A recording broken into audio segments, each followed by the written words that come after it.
In the early spring of 1939, parents in a remote Peruvian village noticed that their 5-year-old daughter had an enlarged belly. Fearful that the swelling was a tumor, Gerardo Medina and Victoria Lozia took their little girl from the family's home into Crapo to see a doctor in Lima. To the parents' shock, the doctor discovered that their daughter, Lina Medina, was 7 months pregnant. And on May 14, 1939, Medina gave birth via C-section to a healthy baby boy. At 5 years, 7 months, and 21 days of age, she became the youngest mother in the world. Medina's case took pediatricians by surprise and attracted international attention that she and her family never wanted. To this day, Medina has never told authorities who the father was, and she and her family still shun publicity and avoid any opportunity for a tell-all interview. Despite the mystery that continues to surround the case of the world's youngest mother, more insight has come to light on how Lina Medina got pregnant, and who the father may have been. She was born on September 23, 1933, in one of the poorest villages in Peru. Lina Medina was one of 9 children. Her pregnancy at such an early age obviously came as a disturbing shock to her loved ones, and the public. But to pediatric endocrinologists, the idea that a 5-year-old child could get pregnant wasn't entirely unthinkable. It's believed that Medina had a rare genetic condition called precocious puberty, which causes a child's body to change into that of an adult too soon. Before age 8 for girls and before age 9 for boys. Boys with this condition will often experience a deepening voice, enlarged genitals, and facial hair. Girls with this condition will typically have their first period and develop breasts early on. It affects about 1 in every 10,000 children. Roughly 10 times more girls than boys develop this way. Oftentimes, the cause of precocious puberty can't be identified. However, recent studies have found that young girls who were sexually abused may go through puberty faster than their peers. So there are suspicions that precocious puberty might be accelerated by sexual contact at an early age. In the case of Lina Medina, Dr. Edmundo Escamil reported to a medical journal that she had her first period when she was only 8 months old. However, other publications claimed that she was 3 years old when she began menstruating. Either way, it was a shockingly early start. Further examination of 5-year-old Medina showed that she had already developed breasts, wider than normal hips, and advanced, that is, postpubescent, bone growth. But of course, even though her body was developing early, she was still very clearly a young child.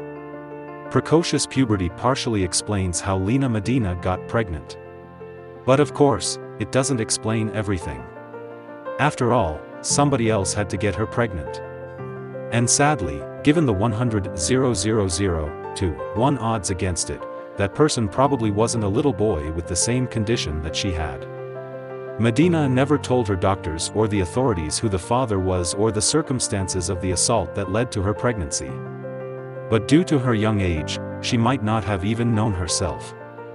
Dr. Escamil said that she couldn't give precise responses when questioned about the father. Gerardo, Medina's father, who worked as a local silversmith, was briefly arrested for the suspected rape of his child. However, he was released and the charges against him were dropped when no evidence or witness statements could be found to hold him responsible. For his part, Gerardo strenuously denied ever raping his daughter. In the years following the birth, some news agencies speculated that Medina may have been attacked during unspecified festivities that took place near her village. However, this was never proven. Once Lina Medina's pregnancy became generally known, it garnered attention from all over the world. Newspapers in Peru unsuccessfully offered the Medina family thousands of dollars for the rights to interview and to film Lina. Meanwhile, newspapers in the United States had a field day reporting on the story, and they also attempted to interview the youngest mother in the world. Offers were even made to pay the family to come to the United States. But Medina and her family declined to speak publicly. It was perhaps inevitable, given the astounding nature of Medina's condition and her aversion to scrutiny, that some observers would accuse her family of hoaxing the whole story. In the over 80 years that have passed, this seems unlikely to be the case. Neither Medina nor her family have tried to capitalize on the story, and medical records from the time provide ample documentation of her condition during her pregnancy. Only 2 photographs were known to be taken of Medina while she was pregnant. And only one of those, a low-resolution profile picture, was ever published outside of the medical literature. Her case file also contains numerous accounts by doctors who treated her, as well as clearly defined X-rays of her abdomen that show the bones of a developing fetus inside her body. Blood work also confirmed her pregnancy. And all papers published in the literature passed peer review without a hitch. That said, every request for an interview has been refused by Medina. And she would go on to avoid publicity for the rest of her life, refusing to sit for interviews with international wire services and local newspapers alike. Lina Medina seems to have gotten good medical care, especially for the time and place in which she lived, and she gave birth to a healthy baby boy. Delivery was by cesarean section because, despite Medina's prematurely widened hips, she probably would have had a difficult time passing a full-sized child through the birth canal. Lina Medina's child was named Gerardo, after the doctor who first examined Medina, and the infant went home to the family's village of Ticrapo after he was released from the hospital. 2 years after the birth, a specialist in child education at Columbia University named Paul Kosk got permission to visit the Medina family. Kosk found that the youngest person to give birth was above normal intelligence and that her baby was perfectly normal. She thinks of the child as a baby brother, and so does the rest of the family, Kosk reported. An obstetrician named Jose Sandoval, who wrote a book about the Medina case, said that Medina often preferred to play with her dolls rather than her child. As for Gerardo Medina himself, he grew up thinking that Medina was his older sister.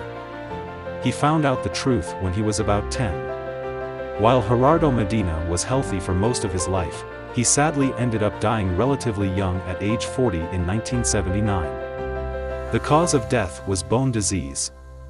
As for Lina Medina, it is unclear if she's still alive today or not. After her shocking pregnancy, she went on to live a quiet life in Peru. In her young adulthood, she found work as a secretary for the doctor who attended the birth, which paid her way through school. At roughly the same time, Lina managed to put Gerardo through school as well. She later married a man named Raul Gerardo in the early 1970s and gave birth to her second son when she was in her 30s. As of 2002, Medina and Gerardo were still married and living in a poor neighborhood in Lima. Given her lifelong attitude toward publicity and the prying eyes of curious outsiders towards history's youngest person to give birth, it may be for the best that Lina Medina's life remains private. If she's still alive, she would be in her late 80s today.